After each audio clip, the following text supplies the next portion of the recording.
Hello, the Divine Code reading for February 11th, pages 497 and 498.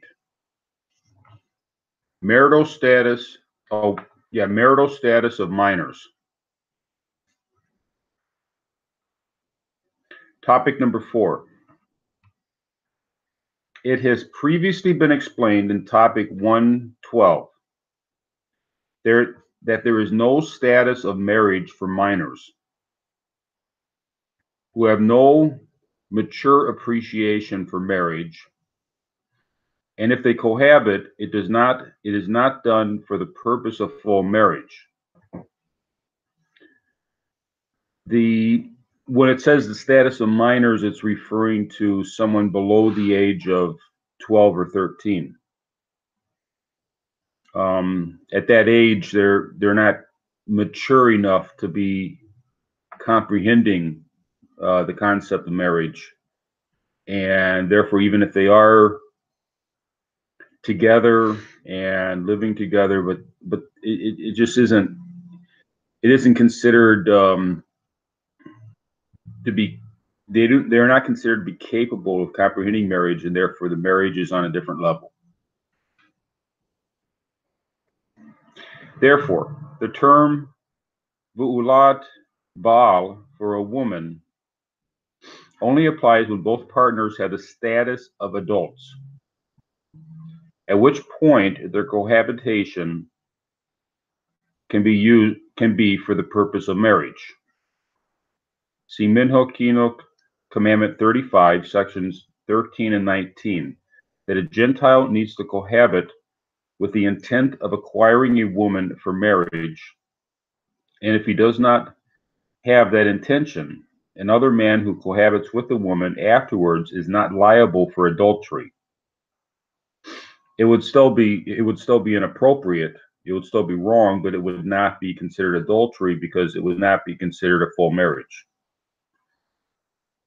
Although Minhag Chinuch holds that this intention is needed for the acquisition, see his opinion there, explained in footnote 87, where we're speaking of the question of acquisition, if a Gentile marriage involves acquisition, or if it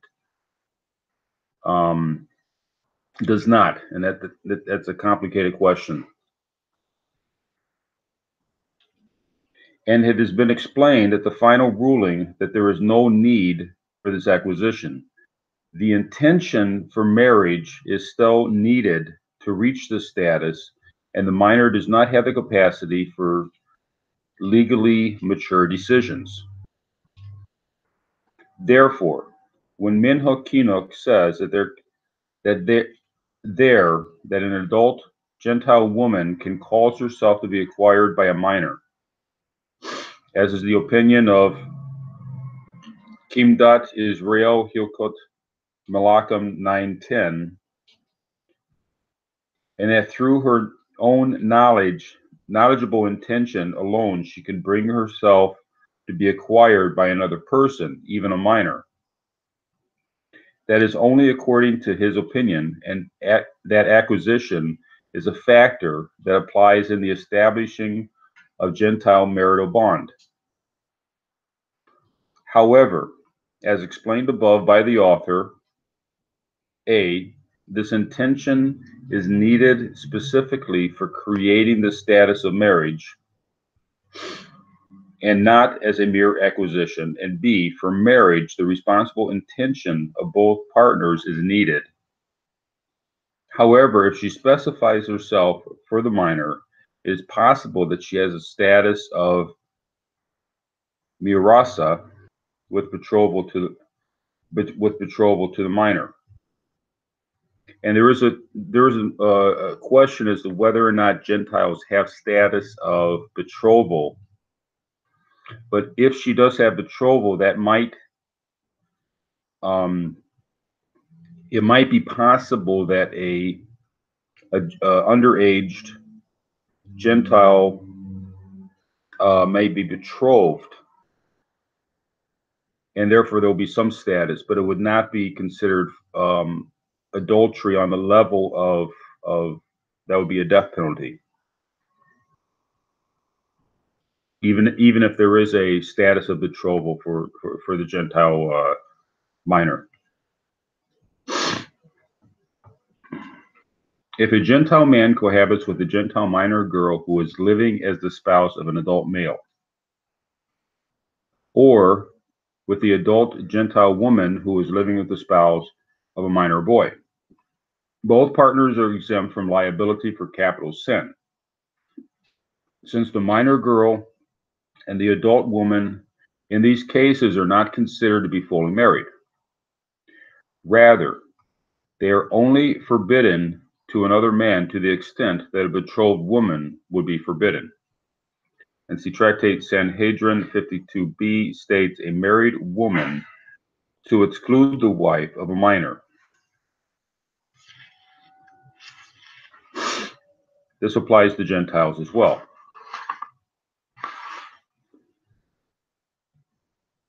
This could not be only a scriptural decree for Jews, as Minhag Commandment 35, Section 19 implies, since one must follow the logical reasoning that there can only be a status of marriage if the relations are with a woman who is capable of becoming fully married. And this cohabitation must be with the full intention of marriage, which minors do not have. If those conditions are not fulfilled, no liability for adultery can apply.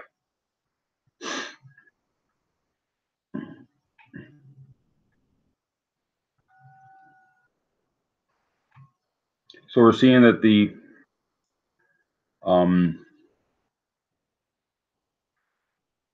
this rule applies for the Jewish people concerning minors, and would also apply for non-Jews as minors, under the understanding that there cannot be full intention for marriage at that age.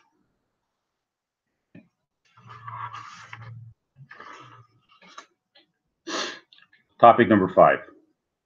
If a father marries off his minor daughter, but due to the rule that for Gentiles there must be cohabitation with full intention to commence marriage, she remains the status of Misora, betrothed, as long as she or her husband is a minor. So even if the father marries off the daughter, if the daughter is a minor, there cannot be consummation of the marriage, and therefore it would not be a full status of marriage. It would be a status of betrothal, to the extent that betrothal applies to Gentiles. She has the status of betrothal, Mesora, until she reaches legal majority for marriage. Regardless of whether the minor girl has relations with her husband, it is forbidden for another man to cohabit with her because she is still betrothed. But one who does so is not liable for adultery, which he would be if he had relations with a man's fully married adult wife. Since for Gentiles marriage depends on the conditions of cohabitation, and the cohabitation of a minor does not include full intention for marriage, a minor girl cannot achieve fully married status.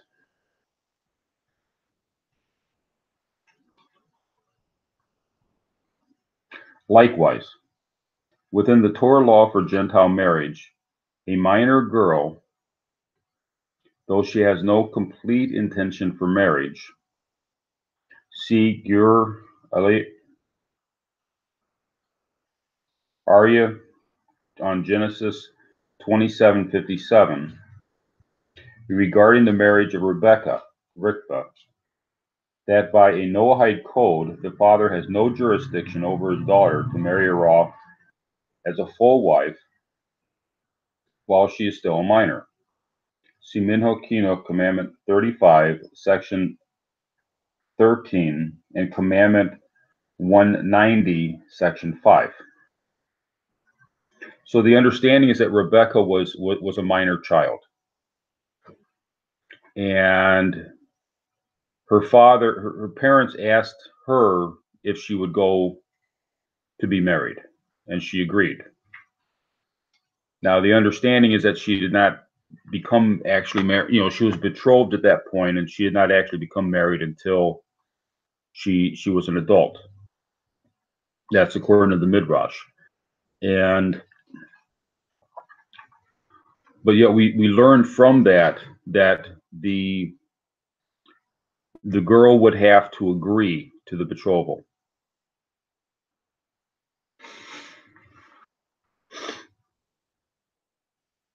Even though Rashi writes on Genesis 25:20 that Rebekah married Isaac when she was 3, based on the calculation of time from the binding of Isaac until his marriage. It is possible that he is following the opinion that the age of legal majority is reached when mental majority is achieved, which Rebekah would thus have had at the age of 3. See Likutei Sikot, volume 10, page 71. However, in footnote 48 there, it is written that this is Rashi's opinion in the simple explanation of Torah, but as a ruling in Torah law, he holds that she was married on her own accord with the status of a minor. Rebekah's father died before she left home, as explained by Rashi on Genesis 24:55. A minor girl's father has the jurisdiction to marry off his minor daughter, as implied from Tractate Sota 10a, that Judah asked Tamar, "Did your father accept the acquisition on your behalf?" Meaning,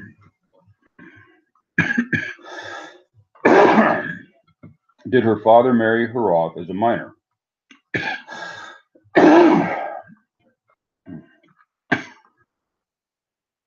It is just that since a minor girl has no mature consent,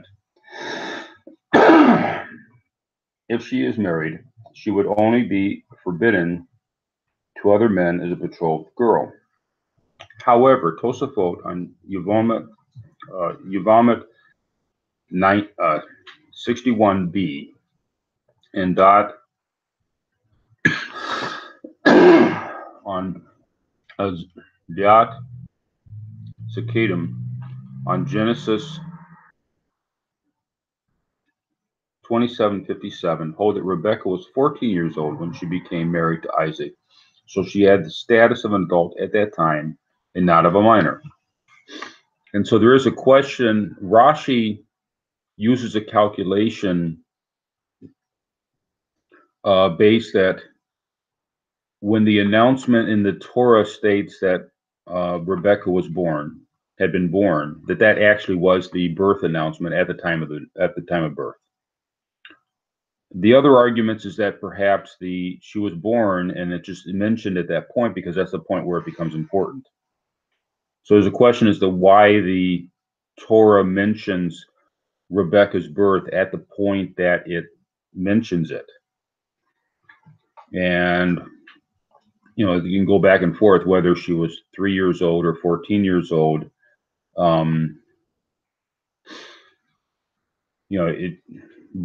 Both ideas exist in the commentaries.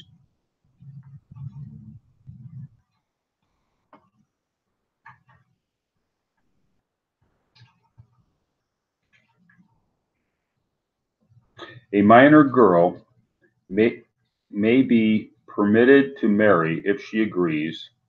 In the Noahide Code, it is not considered licentiousness for Gentiles. She continues in the status of a betrothed girl. See Tractate Sota 10a and Rashi there that Tamar married Judah's son when she was a minor, without being married off by her father, who had died. Thus, we see that even though a minor girl has no full intention for marriage, she is allowed to live as a married wife. It is also seen from Rashi, as cited in the previous footnote, that Rebecca married with her own mature intention, even if she was a minor in age. See topic 3.2 and footnote 82.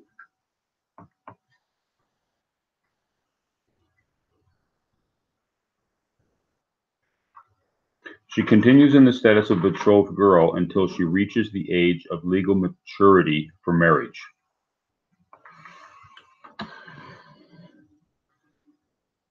So even if they're cohabitating, until her, and I would assume also the husband, if the husband is a minor, the marriage is not considered a full marriage until both partners are of legal age. Thank you.